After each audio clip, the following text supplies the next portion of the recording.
welcome to the Brawling Kit. We talk about all things casual and kitchen table magic like Brawl and EDH. You are listening to episode 50. I'm Johnathan and he is Jacob. Ahoy. 50, man. 50. Yeah, 50. The big 50. Exactly. Now, I mean, not quite been 50 weeks because we kind of shifted to a 2-a-week meme a little bit at the end. But I mean, 50. Yeah, that's like one more than 49. Dude, it's the 50th episode. Spectacular. Yeah. Now, only a handful of people will actually get that reference. If you don't get that reference, that was a reference to a former pop culture thing. So if you got it, great. You're old. If you didn't get it, yeah, it's not the end of the world. You're old. Actually, compared to some other Magic players, I'm quite young. I'm not talking about you. I'm talking about those people who got the reference. Oh. No, they're actually probably about my age. Which is very old. No. Yeah, I'm actually 30, so... What would you do if you have 50 packs lying around? What's up? What do You you have mean? 50 Magic the Gathering booster packs just lying around. Doing nothing. What would you do with them? 50 Magic packs lying around doing nothing? Yeah, this is the 50th Are they episode. loose or like are they in a box? Oh, they're booster packs. Like, they're loose booster packs. Oh, see, if it was just like a straight up booster box, like one of them was like a sealed box, I'd sell the box. But, that's harder. Yeah. A lot of people just crack them. And some people will say they're cracking for no value. But how much value can you get out of a pack anyways? Well, kind of depends on the pack. But generally, no, I'd still probably sell them. Oh, okay. The going rate from my area is if you're not a store, you can usually sell a straight up sealed box for like $85, maybe $90. No, but just booster packs. Yeah, but for Yeah, loose booster packs packs. that aren't in a box, I think usually the going rate's about $65, $70 for like 36 loose packs. Yeah. And the reason being is because and you could have mapped them, like nobody can know. Yeah, exactly. That's why I never buy loose packs from strangers. Yeah, but the loose packs actually have some value because if you're doing sealed testing, then it's like, oh, that's perfect. Oh, 'Cause you yeah. don't really care You're yeah. testing the worst pool ever. Yeah, so it's fine. But the hard part is that it's generally they're the only people that are playing sealed testing are going to be the people that buy the loose packs. Okay. So that's yeah. So even then, I'd probably still sell them if I had 50 loose packs like that. But I don't know. I usually don't have 50 loose packs laying around, honestly. Well, today we're going to talk about some ways you can use your packs for value instead of without value. You're cracking them for value. Oh, Yeah. dude, I hate it when this is a pet peeve of mine. I hate when I see people just cracking their packs because I'm like, what are you doing, man? There's so much value. Even if you don't sell them, there's so many better things you could be doing with those packs than just cracking them. Yeah, definitely. You can give them to a homeless child. Yeah, you can burn them for wood or for energy. Yeah. Sometimes what if it's really cold out What if and it's you're really homeless? cold And, out? Yeah, exactly. yeah. Well, luckily I'm not homeless, and I don't run into stray children that need random things. So, one of my favorite things to do with loose packs, this is after after them or whatever, right? Sure. I play Pack Wars. Oh, Pack Wars is a fun thing to do. Well, how do you like to play your Pack Wars? Because there's the quote-unquote official way to play Pack Wars, like they do at the Grand Prix, and then there's House Rules Monopoly variants on Pack Wars. And I swear to God, a lot of people have their own house rules for Pack Wars, including me. There are a million ways to play Pack Wars. Let's go through each of the formats you can do with your loose packs. We'll order them from the least amount of things you need to the most amount of things you need. The first variant of Pack Wars that we'll talk about is the Hearthstone Mana Pack War. You need very little for this one. All you need is 2 people and 2 packs. Alright. Very, very easy. You decide who goes first and then you crack the pack. It doesn't even have to be from the same set, but preferably they are. You remove the token card and then you shuffle up the pack without seeing its contents. Now, at the beginning of each player's upkeep, they'll get some amount of mana. On turn 1, they'll get 1 mana. On turn 2, they'll get 2 mana, etc. That mana doesn't clear out from their mana pool. until their next upkeep. So they can use that mana for instance or sorcery speed stuff, but once they use that up, it's gone. And if they draw a land, they can play that, and now they have 1 extra mana. It's like a ramp. So you shuffle it up, Yep. you're drawing 1 card a turn, and you have no opening hand. You're drawing 1 card a turn, and you just play out like normal. When you get milled out, you take fatigue damage. Those of you who play Hearthstone will understand. But for those of you who don't, fatigue is basically when your library is empty and you're drawing a card. Instead of drawing a card, you take X amount of damage, where the X is the amount of fatigue damage you've last taken plus 1. So the first time you fatigue, you take 1 damage. The second time you take 2, etc., etc. And you fatigue every time you would draw a card. Exactly. So let's say if you're not casting any draw spells, first turn you take 1, second turn you take 2, etc. But let's say you cast Divination. Well then, first turn you take 1, second turn you take 2. You play Divination and you're fatiguing. God knows why you're playing Divination while you're fatiguing. Then you take 3, 4, and then the next turn you take 5 and you draw 7, etc., etc. Yep, but it's a very fun format because you're guaranteed to draw into gas. I would like to offer a variant on this variant. Sure. So this is like a quick mode variant of this type where it's like we only have like a few minutes to play until like next round or whatever, and we're like ADHD mode, like let's just play while we're waiting or something. I don't know. You're just doing basically, something. Yeah, you take out the token, you take out the land, and then you shuffle up the pack.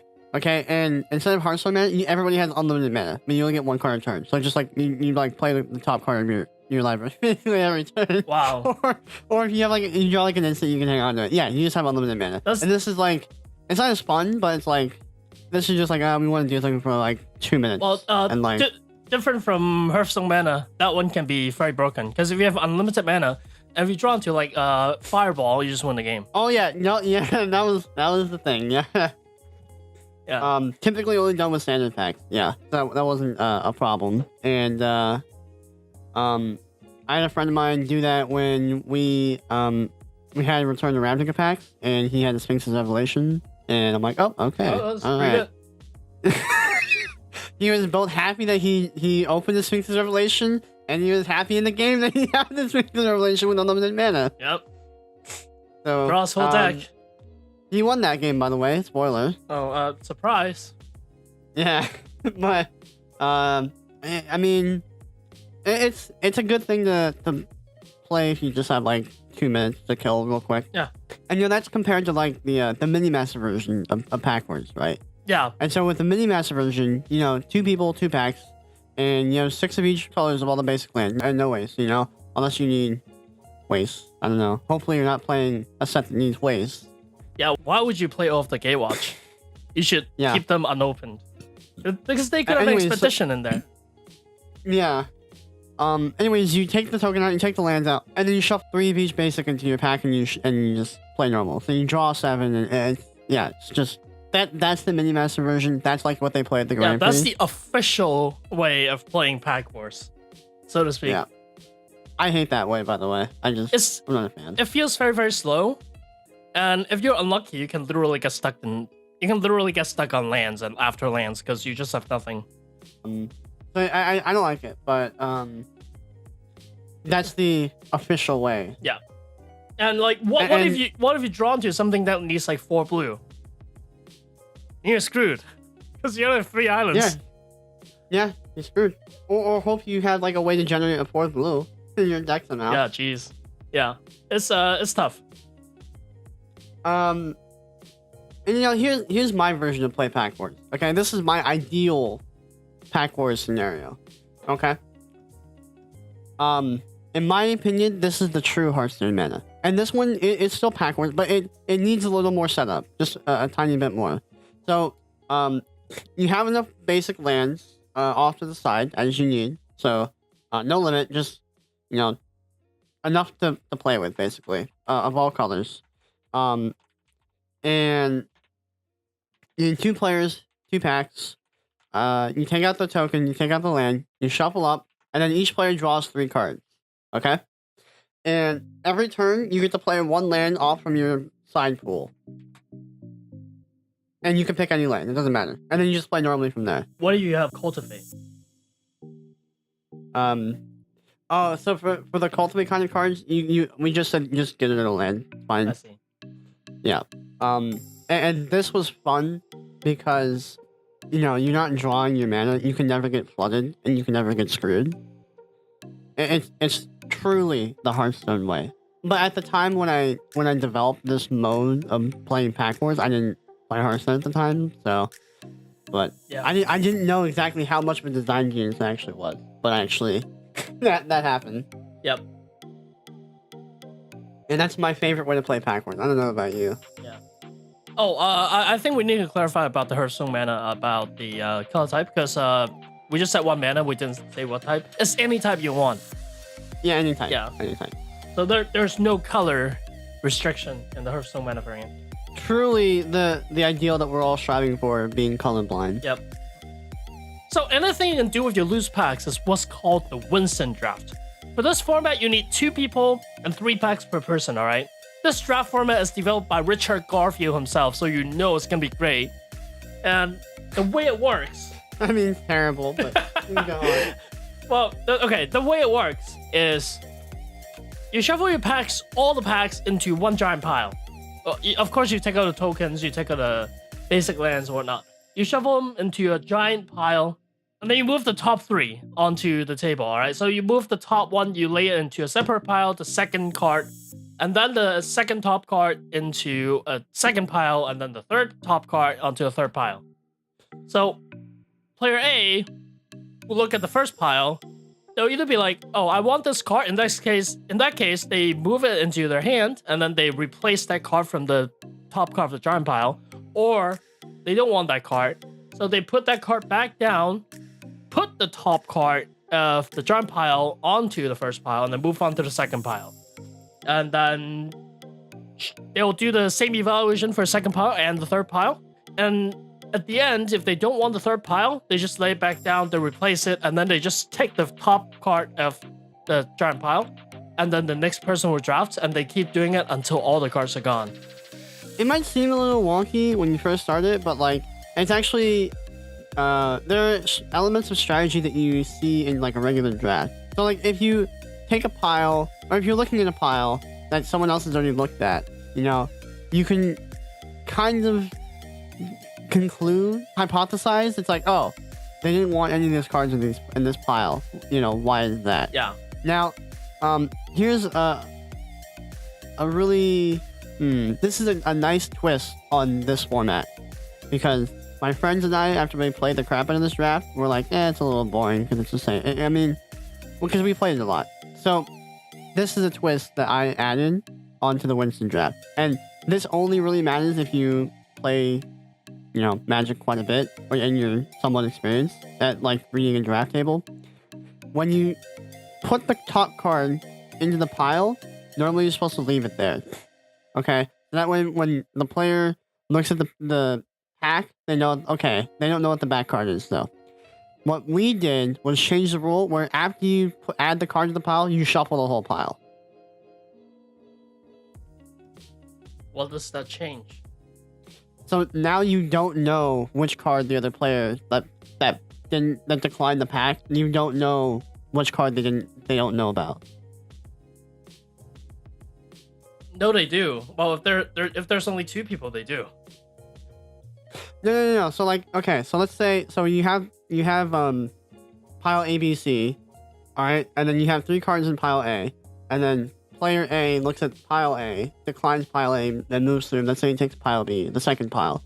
So he adds a card to the first pile. Now player B goes through. Normally he's like, okay, so my opponent looked through here, saw these 3 cards, doesn't know about the back card, but he didn't want the first 3 cards. But he had no idea what the back card is. Well, when you shuffle that before the next player gets to it, now it's like, well, my opponent looked through 3 of these and didn't want the 4th one. Now I only know that he only so from the previous round, because 2 cards were added since before that round. Only 1 card's been added. No. So to get to that I see. 4th card, Yeah. 2 cards has been added. 2 cards has been added, and all right. And since you shuffled, I get it. So it adds, so the shuffling rule adds a bit of spiciness. Like it's it only really matters if you're like with an inexperienced opponent. Yeah, Because like it if you're against someone that like that has a hard time reading the draft table, so to say, it's not gonna change anything. it adds a lot of noise to the signaling. Exactly. Yeah. That's exactly the right word. It adds a lot of noise to the signaling, which is nice if you have an experienced opponent and you're trying to keep it spicy. But like if you're against a weaker opponent, I'm trying not to be like demeaning here. Like, oh, if your opponent sucks, but I mean, come on. If your opponent isn't experiencing you in like limited formats or drafting or reading a table, like the added noise is gonna mean much to them. So Yeah.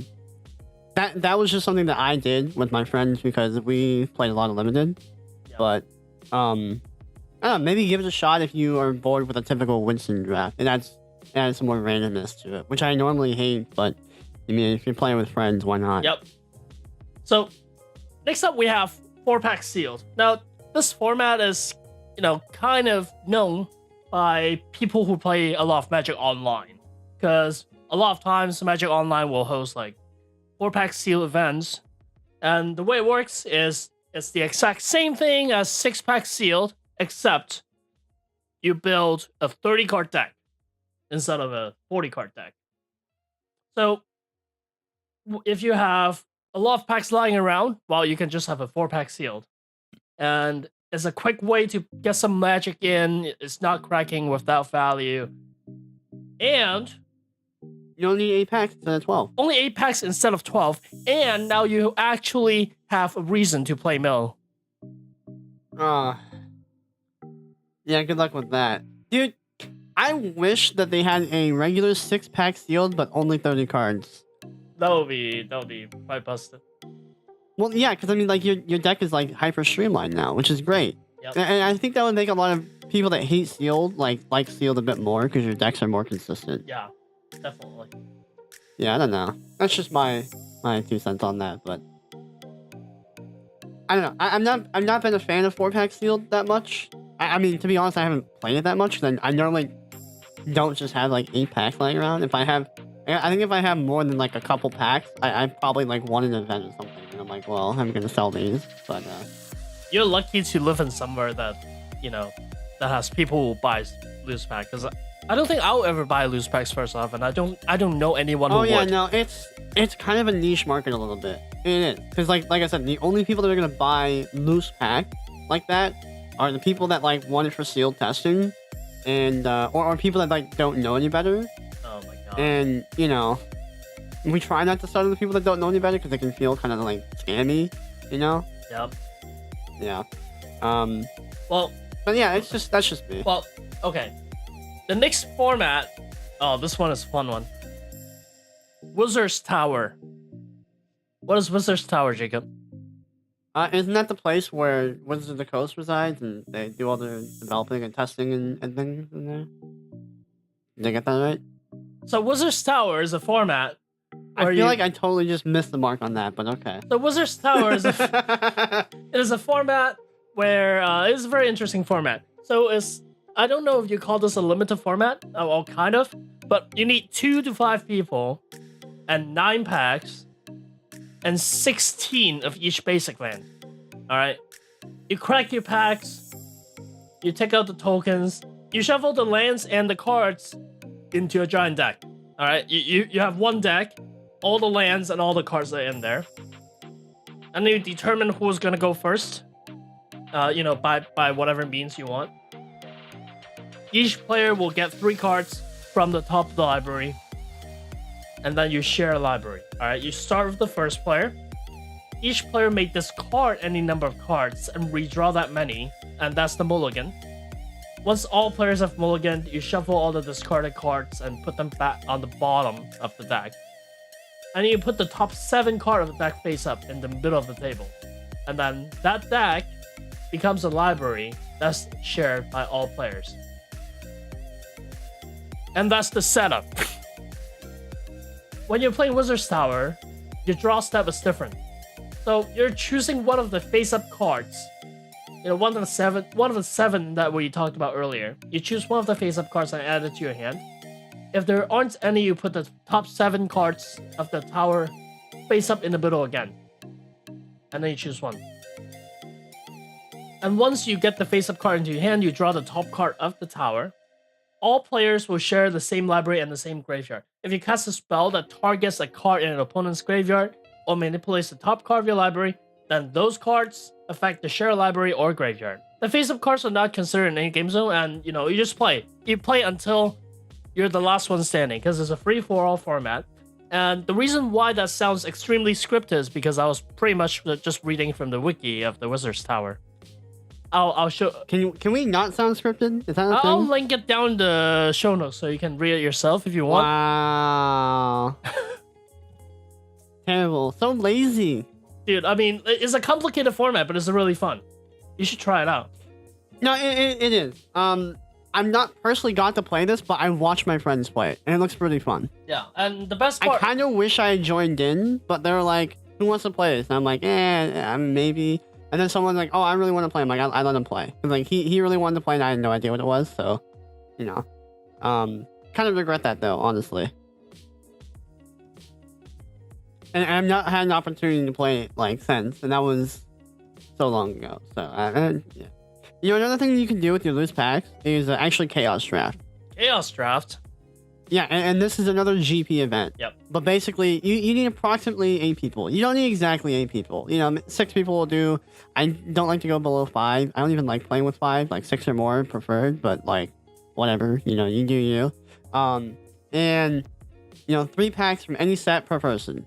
Theoretically, this might need the most amount of packs, loose packs, that you, of all the formats we've listed so far. But I like Chaos Draft the most. Of everything on this list so far, I love Chaos Draft. Chaos Draft is really, really fun, and you get to see a lot of interaction that you wouldn't normally see in just a regular draft format, or even Commander, because there are a lot of cards that people don't play.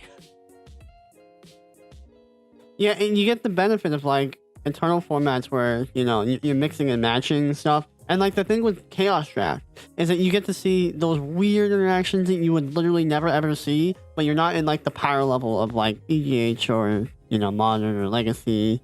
You're actually in the lower power level format.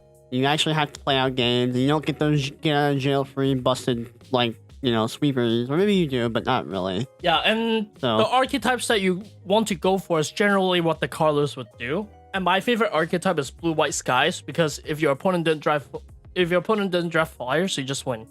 So if you want to go for the win, that's the easiest one. Yeah, just any strategy that isn't bound to a certain set, right? Yeah. Because if you have a good Chaos Draft, optimally you're the only one bringing, or there's only one pack with that kind of mechanic, maybe two. You want to stay away from parasitic mechanics, and what I mean by that is, you want to stay away from mechanics that are relevant to just that set or just that block. So, for example, a very recent example is from Unstable. The riggers and the contraptions are parasitic because there are no contraptions outside of Unstable, right? And other similar examples include allies or cards that need allies. Allies. Allies is a. I mean, even if you have just one ally, they come in and they will do something. They all have ETB triggers. So that's okay. It's still parasitic, right? They're a lot stronger when you have multiple allies coming in. Pretty much. But if it's just one, it's not terrible, but it doesn't really reach the potential of what it wants. Usually they're not that great, unless you have multiple allies. Exactly. It's much more disastrous if it is things like contraption, where I drafted a contraption, but I don't have any riggers that can assemble it, right? Then it's just feel bad. Yep. And so with that said, though, I've seen my friend last pick a Blight Mamba, which is 1 and a green for 1/1 snake with infect, and you can pay 1 and green to regenerate it. All right. He last picked that using a green deck, and he won with infect in 2 games. Because he would just turn 2 Blight Mamba, and then turn 3 pumps us twice on you once. So dumb. And, infect is also somewhat parasitic. It is very parasitic, but... Because, it doesn't... If you hit your opponent with it, and you can't close the game out, and you only have, let's say you only have 1 or 2 infect creatures, and you can't close the game out with the infect, then all that damage that you dealt, You didn't is do now them. Yeah, you Yeah. just did nothing. Because they Yeah, don't lose life so- when they take infect damage. yeah. So it's like, unless you can seal the deal with infect, it's awful. Yeah. Or you could just use it as a blocker, I guess. It's a But good blocker. It puts -1/-1 counters on things, so it's not really just a chump block. Right. yeah, no, and it can regenerate the Blight Mamba. Oh, yeah. Dude.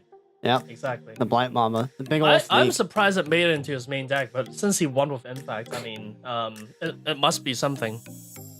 Yep. So I really like Chaos Trap the most of all these so far. Yeah. That's my Yeah, favorite. it's super fun. The downside is you need a lot of people. And you need a lot of packs. You need a lot of packs, and And a lot of varied packs if you want to have a good time. And sometimes those packs can be expensive. They don't have to be expensive, guys, but sometimes they are. yeah. Next time you So- come by, let's play some Chaos Trap. I have some Betrayers of Kamigawa packs laying around. Ooh, maybe I'll have to bust open my pack vault. Yeah. So here's one more thing that I'm ashamed of having done with my loose pack. What is it? So this is the spicy high roller pack disposal, or usage, I should say. Question mark. Flip it or rip it. This is what you can do with your loose pack. It's flip it or rip it. Oh no! Why would you do Yeah. that? Yep, flip it or rip it. I've played a lot of flip it or rip it. What's the rules of flip it or rip it? And why are you advertising for it on our podcast? And it's a very degenerate thing to do, and you shouldn't do it. You should never do But, this. yeah. So basically, what you do is you, depending on how much of a man you are, you take your pack, and optionally, you have to take out the token card, and optionally you take out the basic land. That's optional. Anyways, it depends on how much of a man you are. You shuffle it up, and face down, and you lay down all the cards face down, and you flip one, and then you rip one, and you flip one, and then you rip one. And that's it. Do not ever do this. Yeah, Ever. there's no like winner or loser in flip Oh and no, rip it. you're There's always the only loser. losers. Yeah. Yeah, there's only losers in this Yeah. game. So yeah, don't do that. Don't do it. Just don't. I have been very lucky to never have ripped an expensive card. Do not rip your cards. I watched someone rip a Expedition Pluto Delta though. Do not rip your cards. I have the picture. I still have the picture. Don't do it. Do not rip your cards. or do it. You can be a degenerate like us. All right. So the last thing, but definitely not least, because the least is flip it or rip it is the last. Flip it or rip So it. last but not least,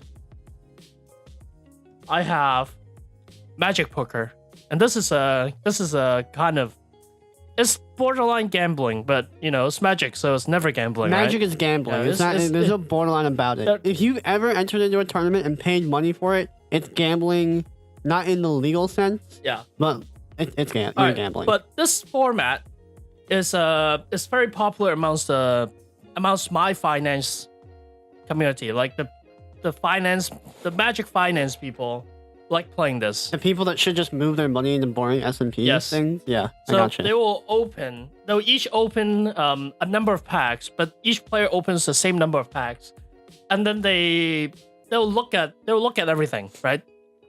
Every single card in their quote unquote deck that they shuffle together are available. They know the information, but their opponents don't. So each round, each player will lay out a card on the table, and the person who puts out the most valuable card keeps the card, keeps all the cards. And you do it until everyone runs out of cards. Yeah, I've had offers to play this game before, and I'm like, I'm never gonna do this.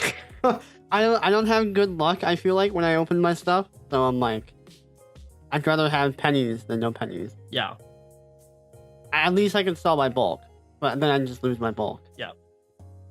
So I never, what I should have been, when I should have declined to play both Flip It and Rip It and this game, but I have played Flip It and Rip It. I played with Modern Masters packs, by the way. These weren't cheap packs.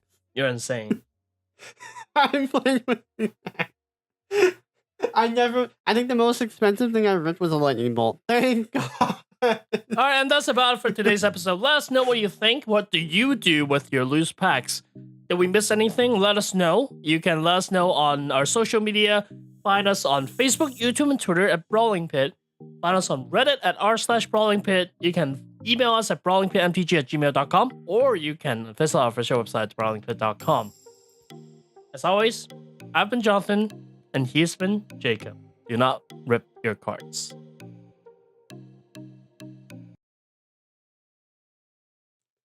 So, did you hear the news? What news?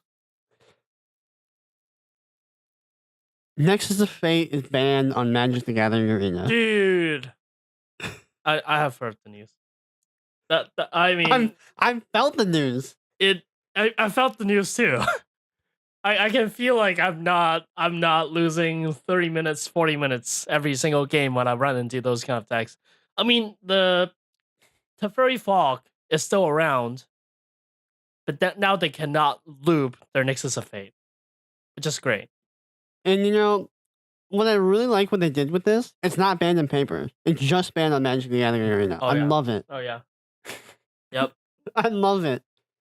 I love it too. What do you love most about it? I hate the card.